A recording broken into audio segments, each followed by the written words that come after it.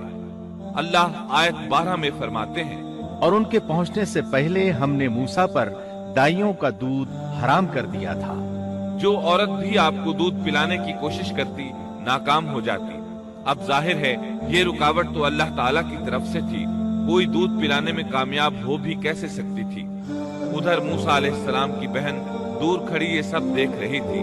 سورۃ القصص آیت 12 میں ہے، یہ کہنے لگی، کیا میں تمہیں ایسا گھرانہ نہ بتاؤں جو اس بچے کی تمہارے لیے پرورش کرے اور ہوں بھی وہ اس بچے کے خیر خواہ۔ انہوں نے پوچھا، اے بچی تو کیسے جانتی ہے کہ وہ اس بچے کی خیر خواہی کرے گی؟ بچی نے جواب دیا، اس لیے کہ وہ ایک غریب گھرانہ ہے۔